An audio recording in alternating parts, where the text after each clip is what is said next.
living off my son's money, and you have the nerve to be rude? I don't even want to talk to you. My mother-in-law, Catherine, screamed at me, and just like that, she began to ignore me completely. Before I knew it, I had endured 3 months of her silent treatment. To make matters worse, Catherine and my husband pulled an unthinkable stunt. They changed the locks on our home without telling me. Frustrated, I made the bold decision to sell the house and move out on my own.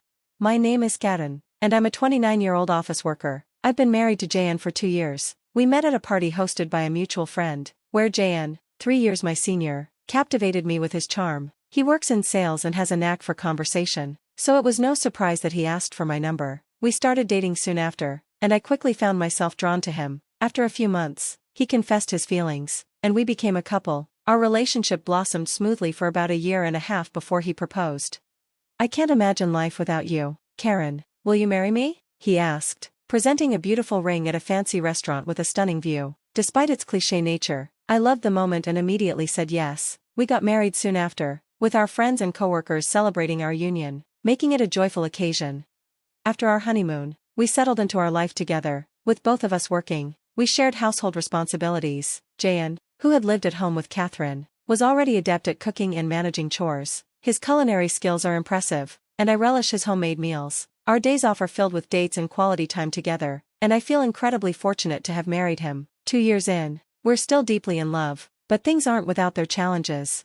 The main issue lies with Catherine. From our first meeting, she treated me with coldness. Her disdain seemed to stem from my educational background. "Oh, you graduated from a rather low-tier college? I can't trust people who didn't work hard in school," she sneered. Yes, my college wasn't prestigious, but I chose it for its relevant courses, not its name. I've never judged others by their education, so I was taken aback by her condescension. The tension during our family meetings was palpable, and Jan looked visibly uncomfortable.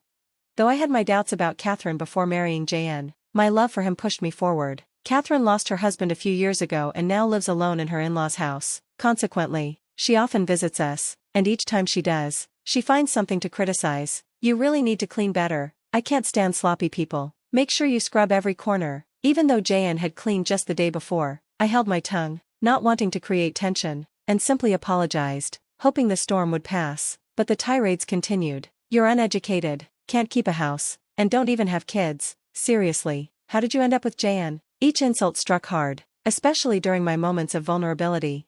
Eventually, I could take no more and confronted my husband. "Can we address Catherine's behavior toward me?" "What do you mean, her behavior?" he asked, genuinely puzzled. "She's constantly insulting me," I replied, frustration bubbling to the surface. "Really? I never noticed."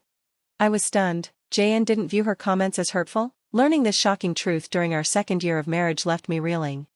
"Are you serious? I don't think Mom means to be cruel." Doubt crept in, making me question my own perception. Was I the one overreacting? No, it wasn't me. It was Jan and Catherine who were out of touch. This realization festered, deepening my growing distrust of my husband. I had sensed traces of his dependence on his mother before, but it had never been an issue until now. "Mom says you should cook more nutritious meals, so could you add more variety to the menu? We both work. You know, I can't make elaborate meals all the time," I replied, frustration creeping into my voice. "A wife's cooking can inspire her husband to work harder and succeed. You really need to put more effort into it. I think you've been skimping," she insisted, her tone unwavering. "Fine," I said reluctantly, expanding the menu, which only made dinner prep more labor-intensive. But what really irked me was when Catherine discovered that my husband was also contributing to the household chores. "How dare you let John do chores? A wife should never do that. Stop it right now," Catherine shouted at me, her eyes blazing. I was at my breaking point. My husband and I both work, so it only made sense to share the responsibilities.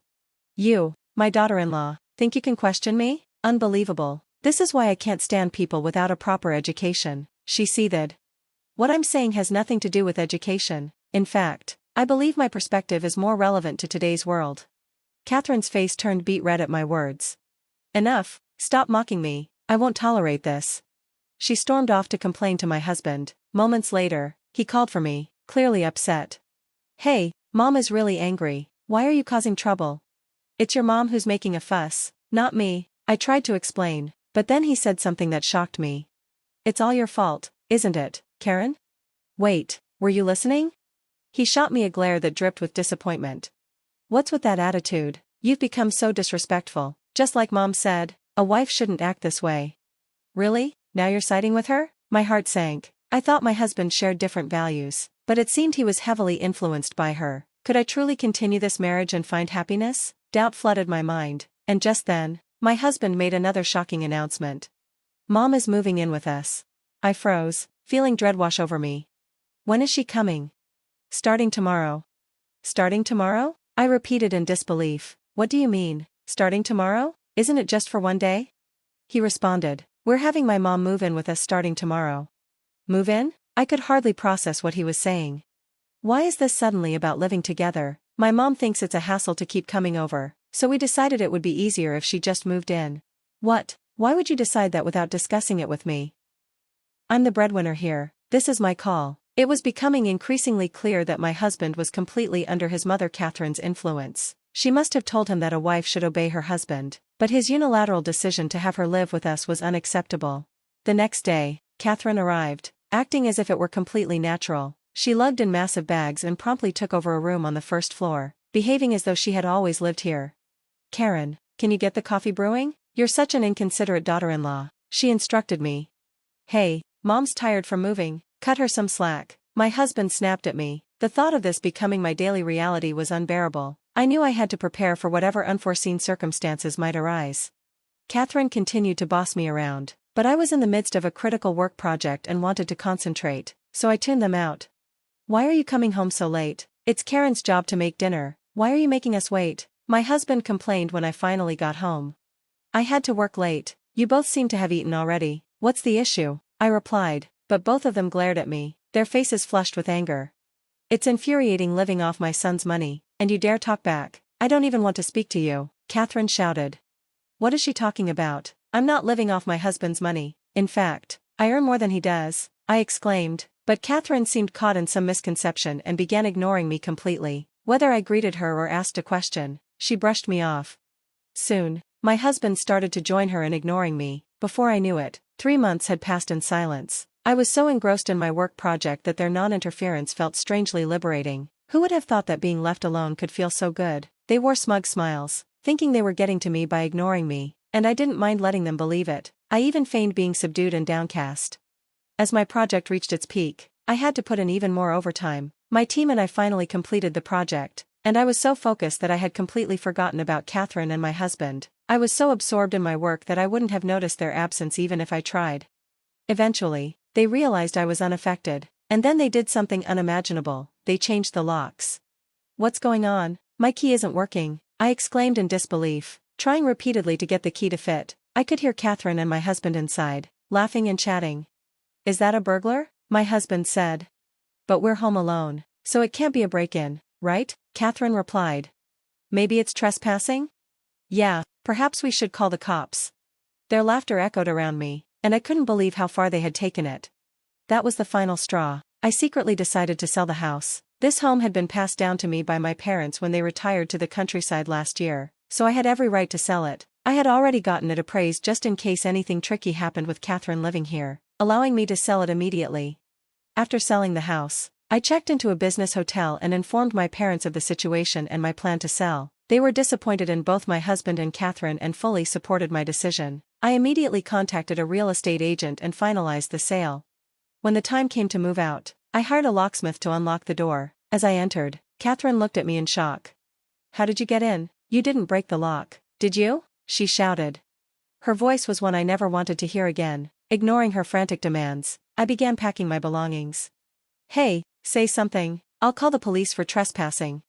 I continued with my plans to leave, ignoring her completely. I had also hired movers, who started taking away my larger items. Catherine shouted accusations like, "You think you can get away with this, thief?" But I kept my focus on the task at hand, unbothered by her outbursts. The locksmith and movers exchanged uneasy glances around Catherine. I had informed them that she was the mother of my dementia-stricken husband who had mistakenly thought my home was her own, which only amplified her wild accusations. The more she screamed, the more it appeared her condition was deteriorating. I stifled a laugh and continued with the move. In no time, everything I owned was packed and gone. I left the filled-out divorce papers on the table and walked out, ignoring Catherine's frenzied yelling. Let her experience the bitter sting of being completely dismissed. That night, my husband called, his voice laced with anger. Hey, what do you think you're doing? Stealing from this house? I decided it was time to engage him in a meaningful conversation.